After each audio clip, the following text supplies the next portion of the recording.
Vamos abrir as Bíblias, irmãos. Segundo Crônicas 7, do verso 12 ao verso 16. Segundo Crônicas 7, 12 a 16.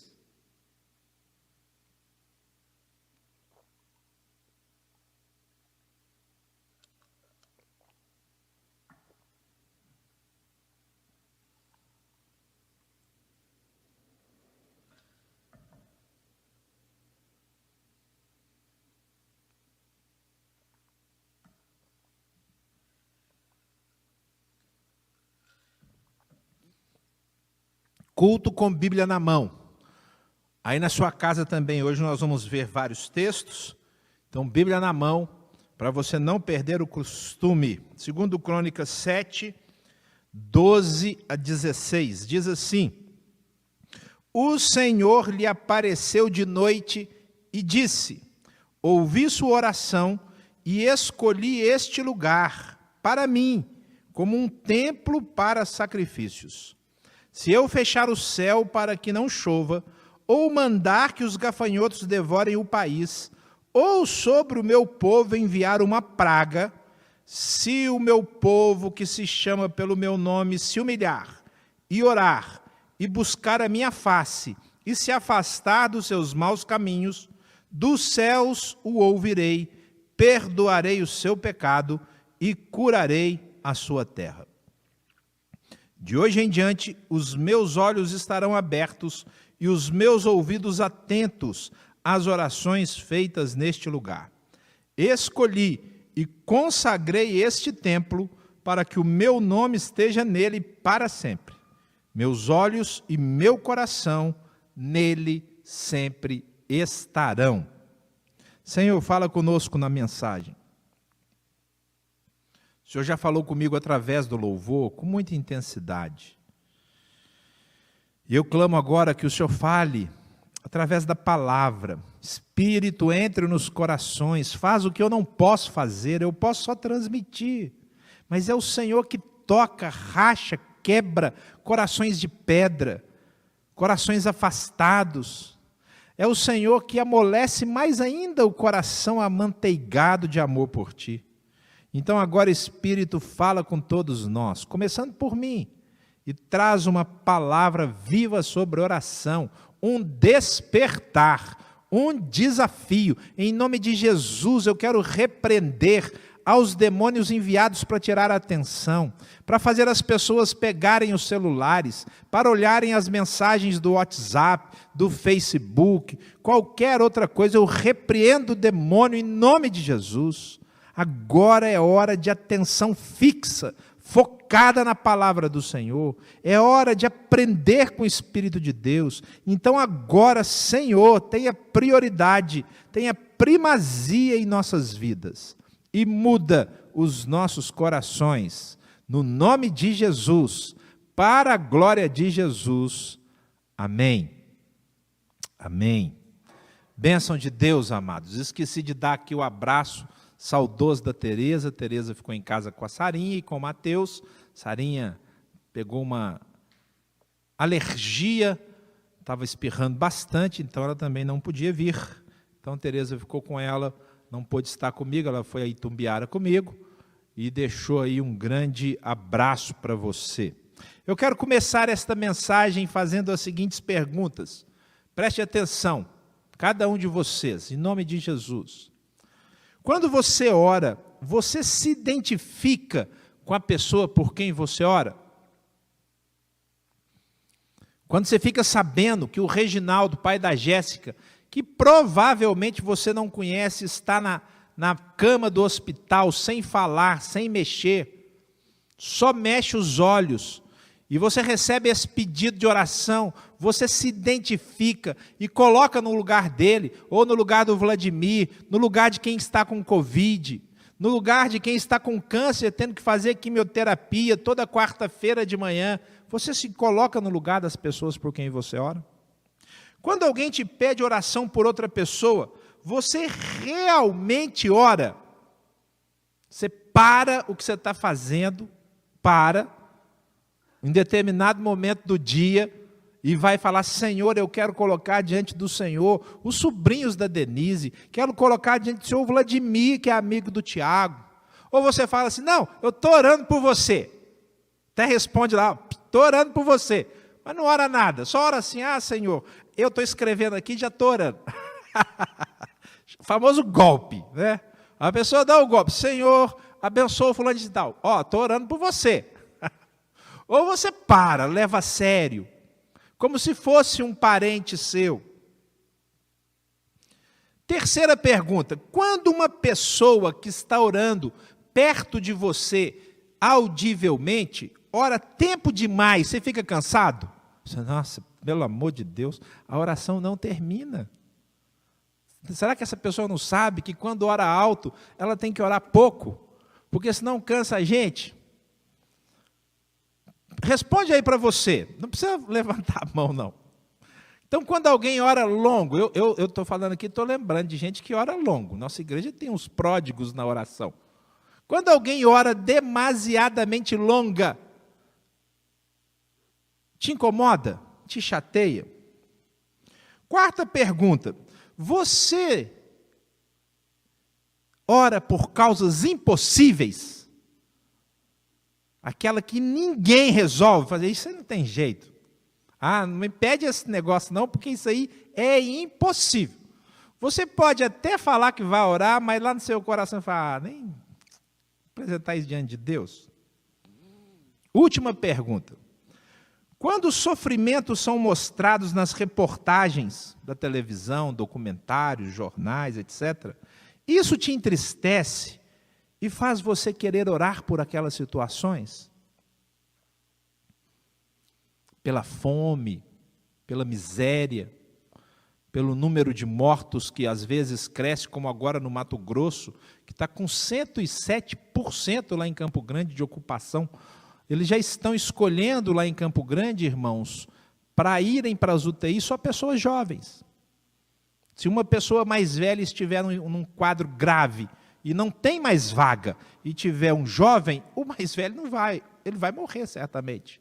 Ou esses países miseráveis, que passam por dificuldades, às vezes crises. Quando você vê essas reportagens, doenças incuráveis, isso te fala: ô Senhor, eu não posso fazer nada, mas eu posso orar. Pois bem, então a minha pergunta é: você ora mesmo? Você crê na oração? Você crê no poder de Deus, a ponto de separar tempo da sua vida, a fim de tomar o tempo de Deus? É sobre isso que eu quero falar. O tema que o Senhor me deu há 3 semanas atrás foi: diga a meu povo que ore. Na realidade, essa expressão, diga a meu povo, foi dada a Moisés, quando o povo de Israel estava para atravessar o Mar Vermelho, e era uma causa impossível, e o coração do povo estava apertado, porque tinha um mar na frente, e o exército egípcio atrás. E o que seria feito? O Senhor fala assim, então: diga a meu povo que marche. Se você vai marchar com o exército inimigo atrás, em direção ao mar, o que você tem que fazer? Marchar como? Orando. Não tem jeito. Você tem que marchar orando. Por quê? Porque Deus tem que intervir. E a palavra que o Senhor me deu foi: diga a meu povo que ore. O que eu sinto no meu coração, irmãos, é que temos orado pouco, é que o ímpeto de oração arrefeceu, é que a nossa igreja já orou mais do que orou no passado, e o Espírito Santo está dizendo: voltem à oração. E agora é o tempo de voltar. Eu ia pregar essa semana, ela saiu no Boletim Tiago há 3 semanas atrás, mas aí eu passei mal, depois eu viajei e vem pregar hoje. E hoje é o último dia para você entrar no Jericó. É o Espírito Santo que dá o tema, dá a palavra e escolhe o dia. Eu não prego a mensagem que eu quero no dia que eu quero, porque se o Espírito Santo não quiser, ele não vai me deixar pregar. Como esta mensagem que já estava engatilhada, o Senhor falou: não dispara. Não dependeu de mim, é porque Ele queria que você ouvisse hoje, para você ser desafiado, voltar à oração, voltar ao clamor, voltar à súplica e ser conhecido como um homem ou uma mulher de oração. E eu quero usar esse texto de Crônicas para, de forma objetiva e clara, mostrar que nós precisamos ser um povo de oração. Acompanhe comigo a partir do versículo 12, Bíblia aberta no seu colo, do seu lado no sofá, e vamos destrinchar esse texto a partir do versículo 12. O primeiro ponto que eu quero destacar, irmãos, é que o Senhor quer aparecer e falar conosco. O versículo 12 diz assim, o comecinho, o Senhor lhe apareceu de noite e disse. O Senhor lhe apareceu de noite, apareceu a Salomão e disse, irmãos, o nosso Deus é Deus que quer aparecer e falar. O Senhor criou um povo, criou pessoas à sua imagem e semelhança, porque queria interagir com estas pessoas. E Ele interage aparecendo e falando. Ele apareceu a Abraão e conversou com Abraão. Apareceu de diversas formas a Abraão, apareceu em forma humana, apareceu em forma de fogo. O Senhor apareceu a Moisés em forma de sarça, na primeira vez, uma sarça que queimava. Depois ele foi tendo tanta intimidade que Moisés fala assim, Vitão, o Senhor fala comigo face a face. Na realidade, quem fala é Deus, face a face eu falo com meu servo. Queridos, o Senhor apareceu na forma humana de Jesus a Daniel. E a Bíblia diz que Daniel ficou tão impactado que ele caiu desfalecido. O Senhor apareceu a Jeremias, o Senhor apareceu a Ezequiel. E aí vem o Novo Testamento e o Senhor aparece em forma humana, porque o nosso Deus quer aparecer, quer ser visto e quer ser ouvido, mas isso só acontece se nós tivermos vida de oração. Se você não tiver vida de oração, você dificilmente vai ouvir e provavelmente nunca vai ver o Senhor enquanto não chegar no céu. Não vai. Mas, se você desenvolver uma vida de oração, se você desenvolver uma vida de clamor, se você tiver horário fixo, buscar, desejar, primeiro você começa a ouvir. Depois você vai ver. Não é isso que Jó diz? Jó diz assim, antes eu te conhecia só de ouvir. Ele já ouvia o Senhor, o que já é uma bênção. Tem gente que nem ouve, tem gente que nem tem ouvidos para ouvir. Mas Jó ganhou tanta intimidade que ele passa a falar lá no capítulo 42, versículo 7, mas agora os meus olhos te veem. Meus irmãos, o Senhor quer aparecer e quer falar. E Ele vai falar com quem tem ouvidos para ouvir, com quem tem vida de oração. Mas o versículo 12 ainda diz que o Senhor, e esse é o segundo ponto que eu quero destacar, o Senhor escolheu templos humanos para habitar. O versículo 12 diz assim, o Senhor lhe apareceu de noite e disse, ouvi sua oração e escolhi este lugar para mim, como um templo para sacrifícios. Era lá o templo de Salomão, lindo, maravilhoso, mas a gente já conhece a história, eu nem vou perder tempo com isso. O tempo passou e o que era templo físico se tornou gente, se tornou carne. E hoje nós não precisamos mais de templos humanos, porque o templo onde o Senhor habita somos nós, você e eu. A sua igreja é invisível. Invisível porque não está em templos, está em vidas, ela é contabilizada em pessoas que se unem em oração. Queridos, o Senhor quer habitar em templos humanos. A prática e a vida de oração revelam que o Senhor está conosco, habita conosco. O profeta Jeremias, ou Ezequiel, agora eu já me confundi, diz que a glória foi retirada do templo, mas a glória ia voltar para o templo. Queridos, a glória voltou quando Jesus veio, quando o Espírito Santo desceu, e a glória está no templo quando você ora. quando você se ajoelha na sua casa, quando você tem um momento de individualidade com Deus, a glória está no templo. A palavra de Deus diz que o Espírito Santo habita em nós, nós somos o templo dele. Além disso, abra a sua Bíblia, deixe marcado aí, igual o meu marcador está aqui em Crônicas, abra lá em João 14, 23. João capítulo 14, versículo 23. Abra e já marque esse versículo, se você não o sabe de cor.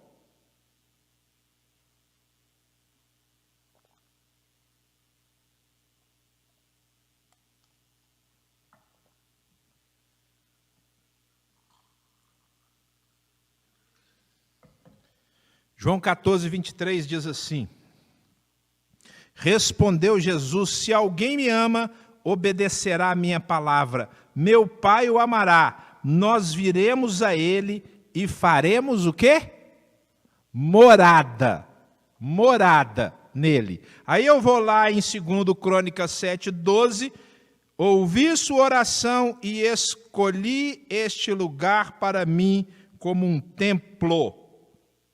Versículo 16, escolhi e consagrei este templo para que o meu nome esteja nele para sempre. Queridos, nós somos o templo onde o Senhor habita. Apocalipse 3:20, não precisa abrir, você sabe de cor. Eis que estou à porta e bato. Se alguém ouvir a minha voz, abrir a porta, eu entro na sua casa e eu ceio com ele. E quando eu ceio com alguém, o que acontece com essa pessoa? Eu a vejo. Não é assim? Você está na sua frente, Raíssa. Come com ele, te pede, passa o feijão para mim. Aí você passa o feijão para a pessoa. Porque vocês estão em comunhão. Queridos, o Senhor escolheu pessoas para habitar nelas, para serem o templo dele. Indica que nós temos uma experiência sobrenatural, tremenda, que só pode ser revelada em oração. Meu irmão, minha irmã, se você quiser experimentar a habitação de Deus, você precisa desenvolver vida de oração. Não é opção. Se der. Não, é prática, Tem que ter horário marcado, não caia no engano do diabo, não caia. Eu estou lendo com os adolescentes o livro Este Mundo Tenebroso, e ali o espírito de engano tira o olho, o ouvido das pessoas da verdade, e muitos espíritos de engano têm soprado na vida dos cristãos, que eles não precisam ter uma hora fixa de oração. Meu irmão, minha irmã, você precisa disso, como você precisa do ar para respirar. Sem um horário fixo, você vai parar de orar. Eu estou te avisando. Você vai perder a disciplina. Então o Senhor me trouxe aqui hoje para servir de chicote no seu lombo, para você voltar à oração. Voltar a um horário fixo, igual você tem para trabalhar, igual você tem para comer, igual você tem para tomar seu banho, igual você tem para tantas coisas. A oração na presença de Deus é prioritária. Mas eu vou para a terceira verdade do texto de Crônicas, versículo 13 agora. O versículo 13 nos conta que os problemas existem. Se eu fechar o céu para que não chova, ou mandar que os gafanhotos devorem o país, agora olha essa, ou sobre o meu povo enviar uma praga. E nós estamos bem debaixo da praga. Quando começou a pandemia no ano passado, eu preguei uma mensagem chamada Jugo de Ferro. E olha só, parece que eu preguei ontem, eu me lembro da mensagem aqui na minha mente, o jugo de ferro, com base em profecias, de que o Senhor nos manda viver bem, lá na Babilônia, para onde Ele nos desterrou, nos isolou. Queridos, o Senhor nos diz que o sofrimento faz parte das nossas vidas. O sofrimento faz parte do meu dia a dia. Jesus Cristo nos advertiu, dizendo, no mundo vocês vão fazer o quê? Passar por aflições. A Raíssa disse aqui, não importa a idade. As pessoas passam por aflição, a alma fica aflita. Eu acabei de ler que a segunda causa de morte entre jovens de 15 a 29 anos no mundo é o suicídio, é a aflição, a depressão, a angústia, o pânico, a solidão. O sofrimento faz parte dessa vida. E, queridos, quando você e eu temos vida de oração, implica que nós estamos nos identificando com o sofrimento do mundo, com o sofrimento das pessoas. Quem tem vida de oração sofre junto. Por isso a palavra de Deus, lá no Novo Testamento, diz que nós temos que levar as cargas uns dos outros. E sabe qual o meio mais eficaz, Vitão, de levar as cargas uns dos outros? Orando. Orando. Eu quero te desafiar, meu irmão, minha irmã, se você não tem se envolvido com as pessoas, se as pessoas pedem oração aqui no microfone, e você esquece, comece a anotar. Eu tenho aqui na minha frente 1, 2, 3, 4, 5, 6, 7, 8 pessoas. Algum de vocês 8 não tem um celular? Quem não tem um celular dos 8? Levanta a mão. Todo mundo tem celular, irmãos. Que coisa espantosa. Deixa eu fazer mais uma pergunta, só para os 8, não vou perguntar para você que está aqui em casa. Aí no seu celular tem um negócio, tipo um bloco de notas, um lugarzinho que você pode anotar os pedidos de oração? Tem? Tem? Tem no seu, Flávio? Tem no seu, Marcos? E, irmãos, no celular de todos eles tem um lugar para anotar pedido de oração. Olha o que o Senhor faz. Para você que é esquecido, eu esqueço os trem. O Senhor inventou o celular, colocou no celular um bloco de notas, com o objetivo, primeiro, de você anotar os pedidos de oração. Vamos começar? Pega o celular de vocês aí. Pode pegar. Pega em casa também. Pode pegar o seu celular, pega lá. Abre lá o bloco de notas. Não está contando o meu tempo de mensagem não, tá bom? Desconta aí, fala assim, o pastor pregou demais, agora não está valendo. Pega aí Marcos e Flávio, eu não estou vendo vocês, pega aí, anota lá, pedidos de oração. Pode anotar, anota em casa também. Reginaldo, pai da Jéssica. Esses primeiros todos são Covid e problemas relacionados a Covid. Reginaldo, pai da Jéssica. Vladimir, amigo do Tiago. Eduardo, parceiro do Solar. Pastor Rolf, tio da Gisele. Sobrinhos da Denise. Antônio, amigo da Maureen. Coloca assim, não é exatamente amigo da Maureen, né? É sogro da amiga da Maureen, mas põe assim, é aquele que o filho morreu, ele nem sabe, irmãos. Olha que sofrimento. Escreve aí no seu bloco, Eleusa, câncer. Liberar a guia de imunoterapia. Pronto. E agora você pode se identificar com o sofrimento. O Senhor falou assim, se eu fechar o céu, se eu enviar a praga, se eu permitir os gafanhotos, irmãos, o sofrimento está no nosso meio. Nós não podemos viver como se não tivesse nada a ver comigo e com você. Nós somos os intercessores do povo. Quando aparecer na sua televisão uma cena de fome, de miséria, anota no seu bloco de oração. Eu assisto um programa, que eu esqueci o nome, que passa num desses canais de ciência, sei lá, que eu esqueci o nome do canal também, mas são enfermidades incuráveis. E, irmão, só tragédia. Eu já preguei aqui uma mensagem, citei a menina que tinha 15 anos e ela envelhece como se tivesse 70. Pessoas que têm enfermidades dificílimas. E eu gosto de ver, porque quando eu vejo, enquanto eu estou vendo, eu já estou orando. Aquele programa me fez pedir ao Espírito Santo o dom de cura. Porque nós temos o poder de Deus que pode levar cura a causas impossíveis. Mas se nós não sentirmos a dor, nós não vamos interceder. Então a vida de oração nos torna parceiros no sofrimento. Quarta verdade, agora no versículo 14, o versículo mais conhecido do texto de 2 Crônicas 7. Abra lá, se você não sabe de cor. Então diz assim, se o meu povo, e olha que o contexto é de sofrimento, se eu fechar os céus, se eu enviar o gafanhoto, se eu enviar a praga, aí vem o que o povo faz nesta hora. Se o meu povo, que se chama pelo meu nome, se humilhar e orar, buscar a minha face e se afastar dos seus maus caminhos. O quarto ponto que eu quero destacar nesta mensagem é que no meio do sofrimento, o Senhor anseia por conversão, por mudança de vida. E ele cita 4 coisas que tem que acontecer. Primeiro, tem que morrer o eu.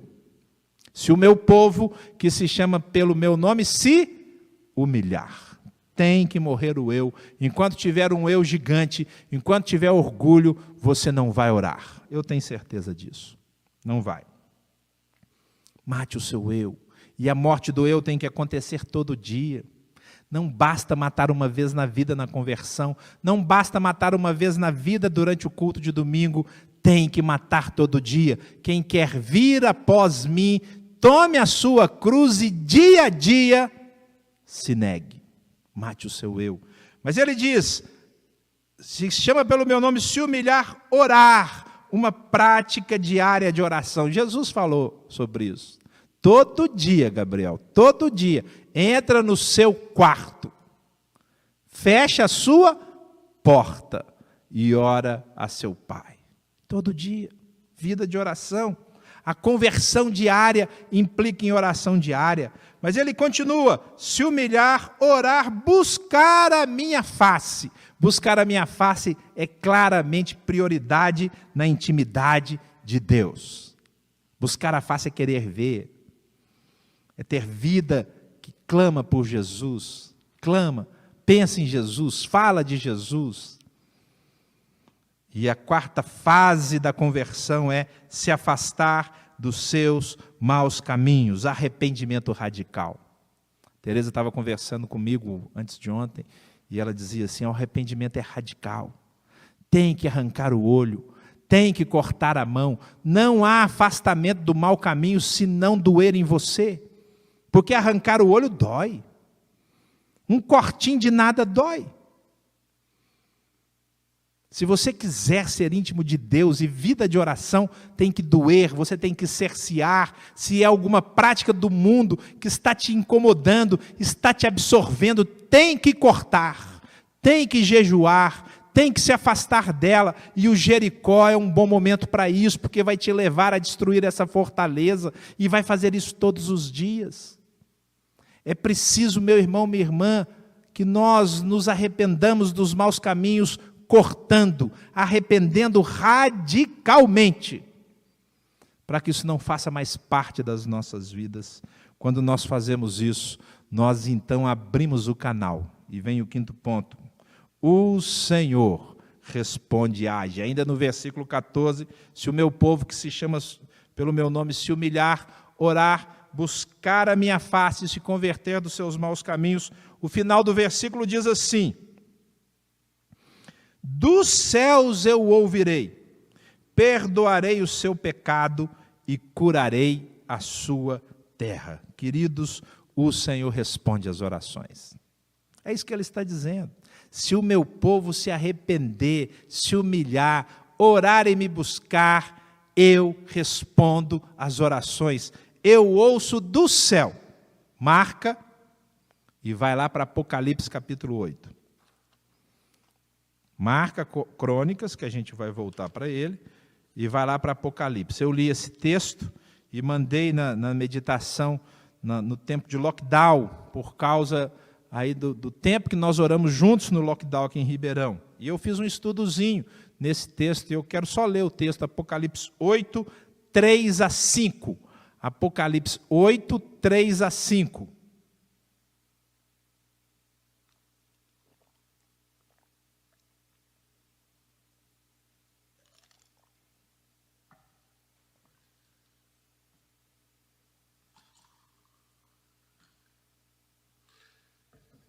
Diz assim o texto, outro anjo, que trazia o incensário de ouro, aproximou-se e se colocou em pé junto ao altar. A ele foi dado muito incenso para oferecer com as orações de todos os santos, sobre o altar de ouro diante do trono. E da mão do anjo subiu diante de Deus a fumaça do incenso com as orações dos santos. Então o anjo pegou o incensário, encheu-o com fogo do altar e lançou-o sobre a terra. E houve trovões, vozes, relâmpagos e terremotos. Queridos, o que João vê aqui e retrata nessa linguagem metafórica, apocalíptica, é como funciona no céu as nossas orações. Elas sobem, são conduzidas pelos nossos mensageiros, os anjos, e elas são respondidas através deles. Elas sobem e são aspiradas por Deus. Ele tem prazer em ouvir as nossas orações, nós vamos ver isso daqui a pouco. Mas ele não só ouve, ele responde. Quando o anjo pega o incensário, e eu imagino ele girando, como aquele atleta que vai lançar o martelo, ele gira o incensário para ter bastante força, e ele lança, e ele vem à terra. Diz o texto que tem trovões, vozes, relâmpagos. Esta figura é uma figura de Deus falando. No Apocalipse, quando você ouve, quando você lê, e ouve trovões, vozes, relâmpagos, saraivada, quer dizer, Deus está falando. Deus está falando.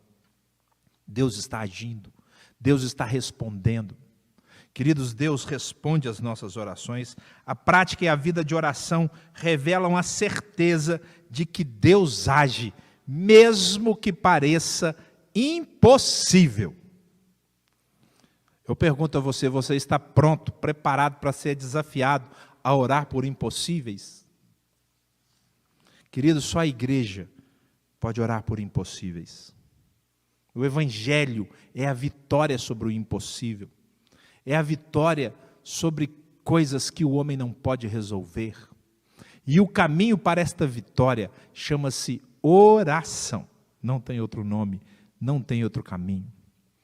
Precisamos desenvolver uma oração, porque o Senhor, Ele quer responder dos céus.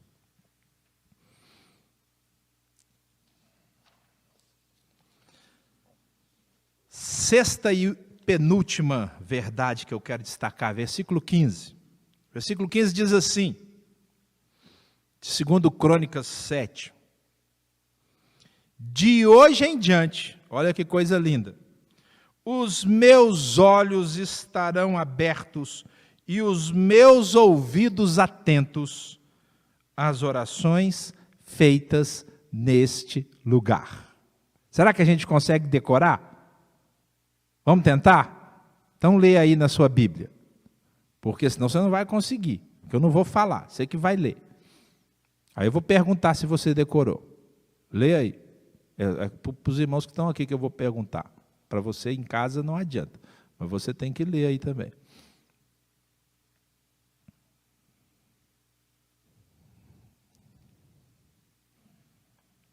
De hoje em diante,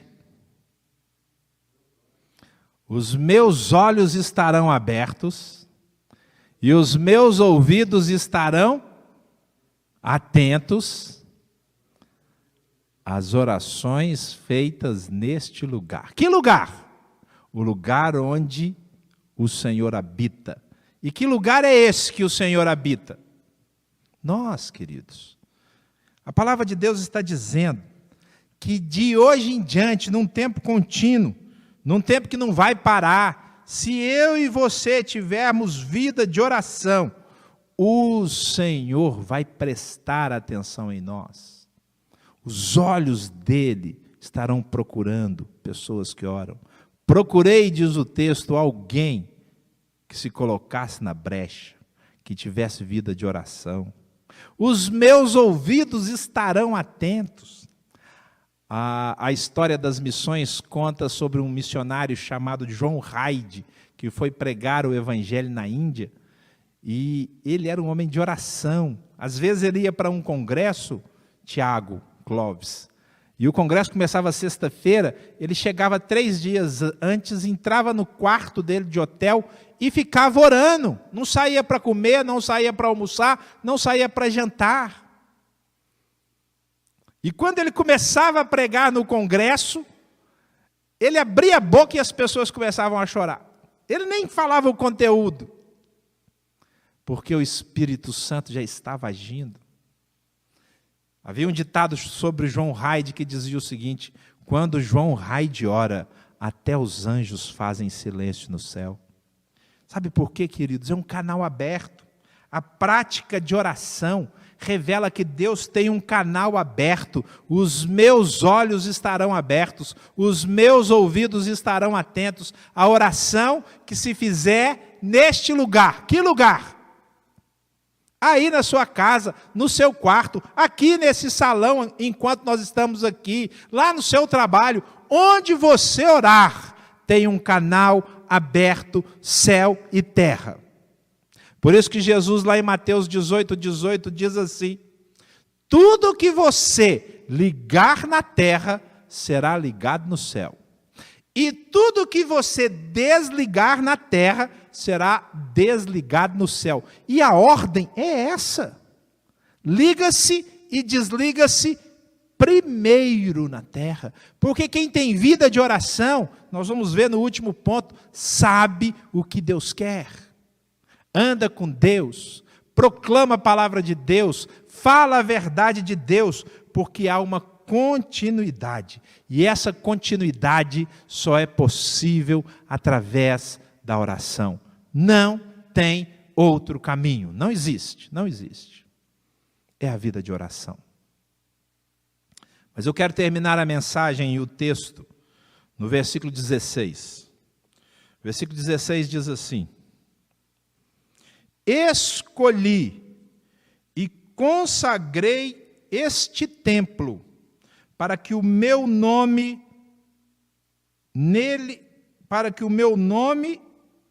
esteja nele para sempre. Meus olhos e meu coração nele sempre estarão. Escolhi este templo para que o meu nome esteja nele para sempre.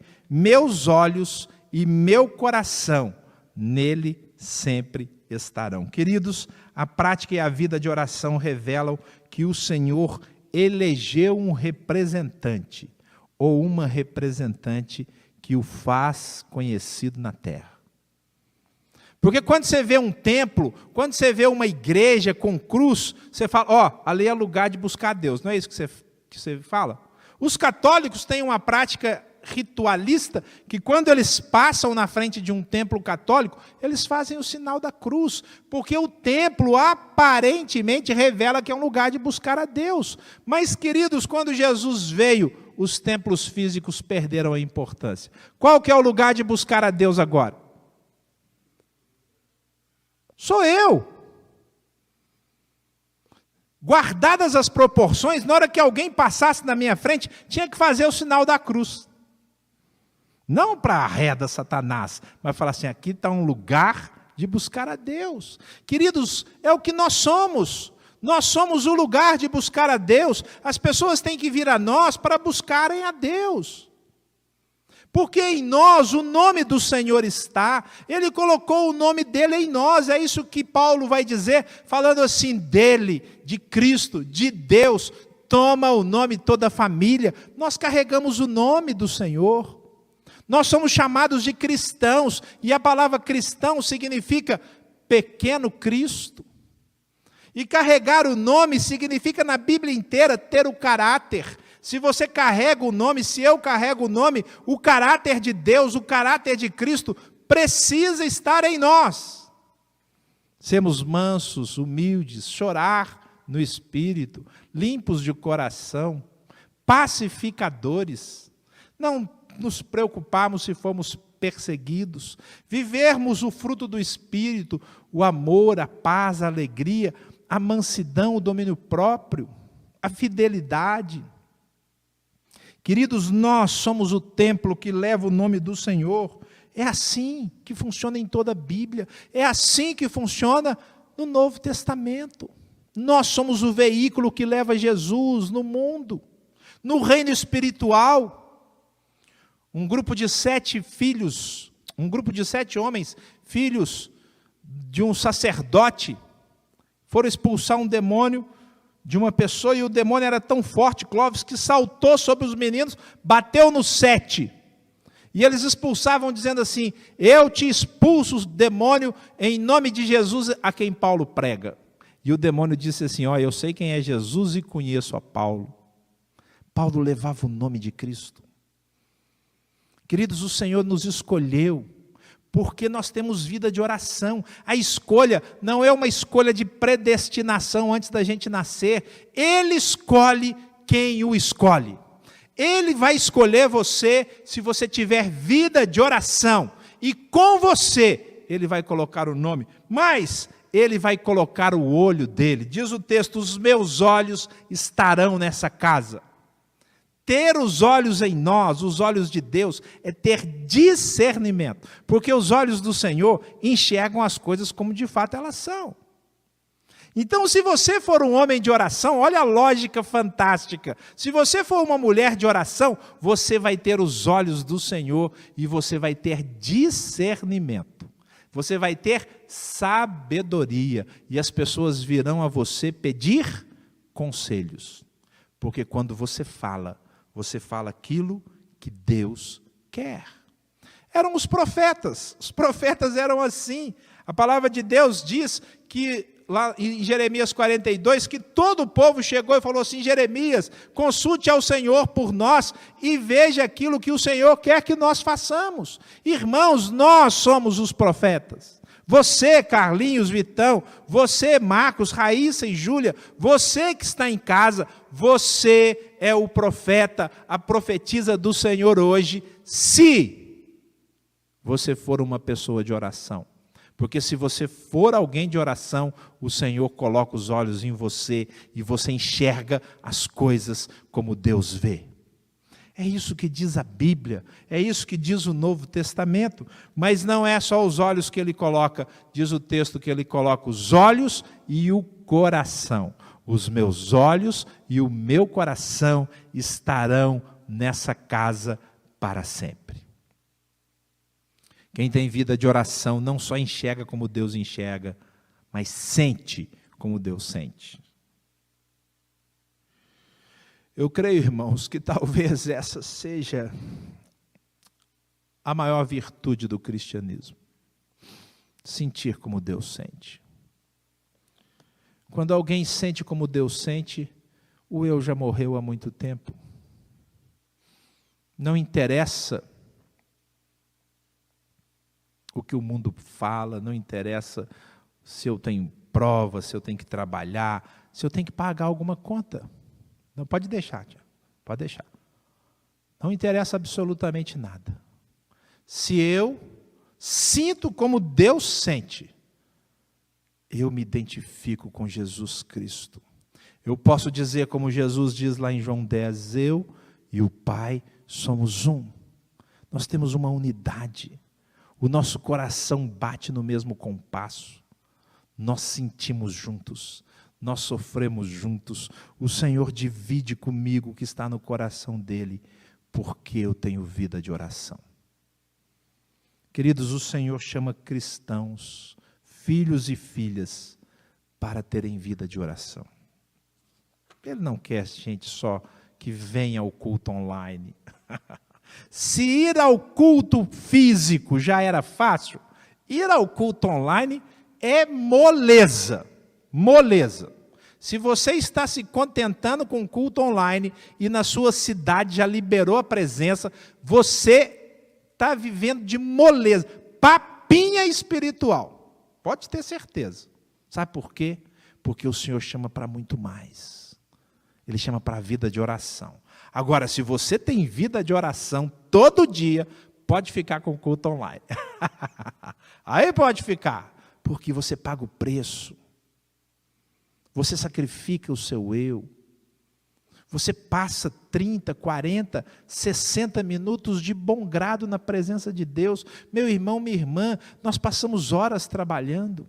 Nós passamos horas estudando. Nós passamos horas na frente de uma televisão ou de uma rede social. Por que nós não passamos horas em oração, clamando, chorando, vendo como Deus vê e o melhor, sentindo como Deus sente? O coração dele quer estar sobre você. mas você precisa voltar a uma vida de oração. Diga a meu povo que ore. Pois bem, eu disse para você, povo de Deus, igreja, o Senhor está chamando você para voltar à oração. Se você já está, Ele está chamando para você mergulhar, que tem mais profundidade. Ó, profundidade da riqueza, tanto da sabedoria quanto do conhecimento de Deus. Tem mais. Comece a pedir coisas novas. Se você já progrediu na oração, comece a clamar dons novos. Ouse pedir para ver as realidades espirituais. E meu irmão, minha irmã, eu não preciso profetizar. Você verá. Você verá. Porque o Senhor fala e se revela. Ele aparece e conversa com quem ora. Que o Senhor nos abençoe. Eu quero dar a oportunidade, orando para você se arrepender de ter abandonado a vida de oração. Se você não tem orado, o Espírito Santo falou com você, e eu quero te convidar a se arrepender agora. A derramar o coração e dizer: Pai, perdoa-me. Troquei a oração por cama, troquei a oração por trabalho, troquei a oração por preguiça, troquei a oração por um conceito demoníaco de que não preciso ter um horário fixo para orar, e eu me arrependo agora. Então feche os seus olhos e ore. E se você trocou a oração, se arrependa. Eu me arrependi no último dia do Jericó 16. E comecei vibrante. E meu irmão, minha irmã, não tem nada melhor do que passar tempo em oração. Eu vou te dizer, não tem nada melhor e nada mais fortalecedor do que passar os primeiros momentos do dia com Deus. Ore agora, se arrependa, volte para a vida de oração e o Espírito de Deus falará com você. Jesus tratará com você e o Pai colocará os olhos e o coração dele sobre a sua vida.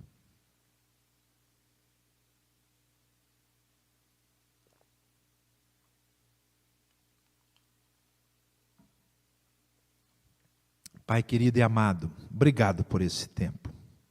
Quando o Senhor me deu esta palavra, diga a meu povo que ore. O Senhor sabia que o dia de pregá-la ia ser hoje. Eu preparei de uma forma, com outro conteúdo. Mas o Senhor queria esta mensagem no dia de hoje para as pessoas que ouviram.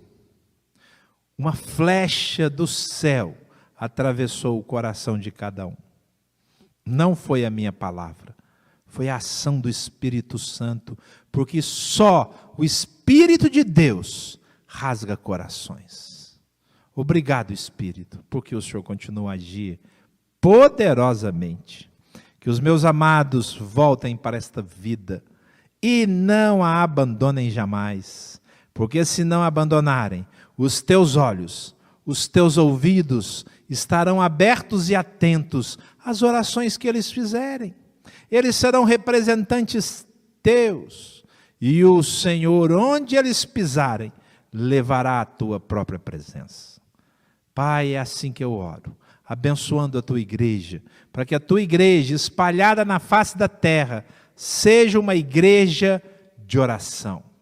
E agora, queridos e amados irmãos, que a graça preciosa, poderosa do nosso Senhor e Salvador Jesus Cristo, o amor de Deus, o nosso Pai, e a direção do Espírito Santo seja sobre a sua vida, meu irmão, sobre a sua vida, minha irmã, fazendo de você um filho, uma filha que ora, que ama a oração, que dá prioridade à presença de Deus, clamando: volta, vem, Maranata, ora vem Senhor Jesus.